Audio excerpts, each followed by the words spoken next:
Okay, so let's take a tour to date. Let's see. Starting off, I had to take this out because it was all yellow and yucky. So I'm gonna get the Be Gone and get some of that stuff off. And this was yellow and broken. I'm gonna add it was chipped, cracked as well. This was just yellowed, so it's just an electrical socket. We'll paper up and spray paint, and good as new. We'll get to the rest of this stuff as it comes, and if it's nasty, I'll fix it. I'll replace it. If it just needs a little cleanup, that I can do. Okay, inside. Obviously, I've been hard at work. I started over here. Kitchenette was first. And it takes a lot longer than you think. As I pointed out in one of my other videos, I'm not really organized, and I didn't want to have all this stuff all over the garage and whatnot, so I was just doing a little pieces at a time and doing it in here. So I did the cabinets. I replaced the microwave, put a trim piece on it, did smart tiles on the backsplash, smart trim for that. This is just contact paper, regular stick-on contact paper. Inside the cabinets, I even went as far as like painting the back of it. Like over here, it's actually open to the back, and I went ahead and just painted everything white. So when you open them and you see inside, it all looks white no matter whether it's back or ceiling or whatever. I just took care of it all at once. I spray painted all the hardware, so it's nice and fresh. And let's see. Oops, messy. Again, same thing down here. I just painted everywhere. The back is actually the back of the camper, so I just went ahead and painted it. It looks better this way. I gotta clean this off. I got a little paint on that piece of hardware. The rest of it I took off and spray painted. Yeah, I gotta get the paint off there. Oh, there's contact paper down in the bottom of here, but I'm not gonna pull this out.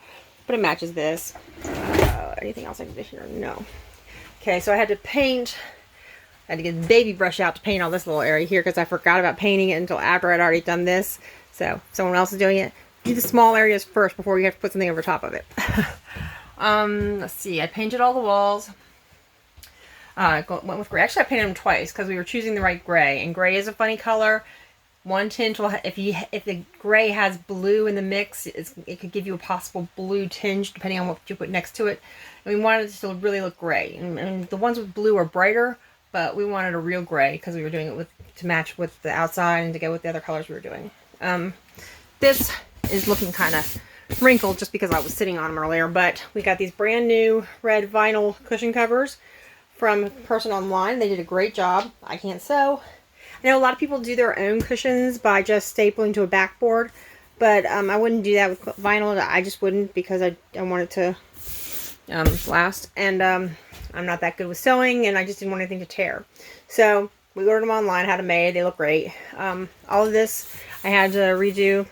This was just stapling actually, but we weren't gonna be sitting on it, so I wasn't worried about it tearing or anything. And then let's see. Oh, this has a little blue to it, but it's a gray marine carpet that my husband had in the garage, so I got to glue that down better. But there was a piece of brown carpet here before, and I just replaced it. So let's see what else.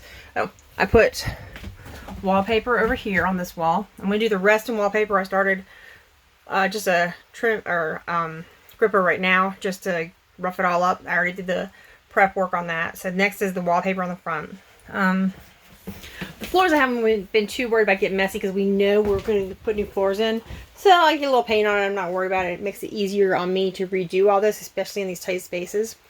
But as far as the paint goes, everything, I've used the same process on everything, which started out with cleaning it. Use a degreaser, heavy duty degreaser.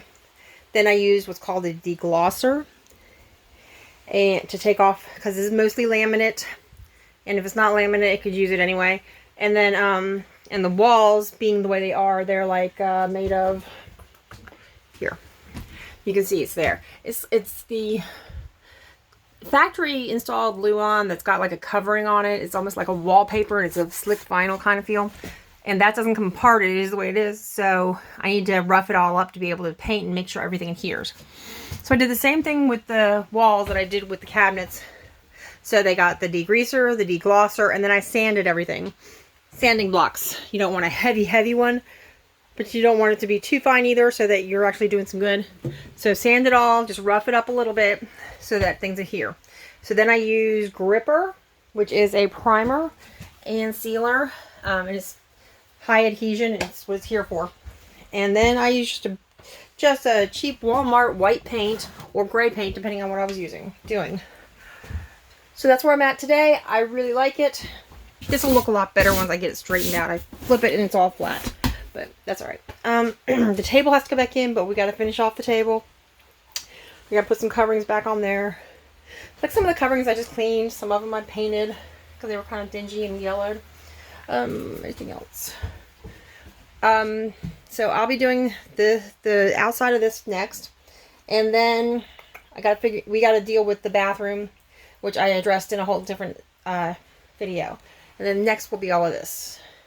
Now he'll eventually get to all that whenever he gets around to it. He's on another project right now, but that'll need repaired and he'll have to do it. The one thing I was debating, the ceiling, you don't realize how dirty it is until you get more and more on to cleaning everything. If you look real closely, you can see the grunge and nastiness. So I'm going to try and clean it real good because I prefer not to have to paint it if I don't have to. But if I do, I will. And, oh, a few little things with while painting. Did find a few more bubbles here, but this is really dry here. And it's hard, it's not soft. So I think if it did have a little water behind it at one point, it dried up. So we're not going to take it apart unless we need to. Preferably not, but you can almost see, yeah. A couple of little bubbles showed up because I took away the texture. So you can kind of see what was going on. But I think it's in good shape. We're not going to mess with it unless we absolutely have to. And that's where we are to date.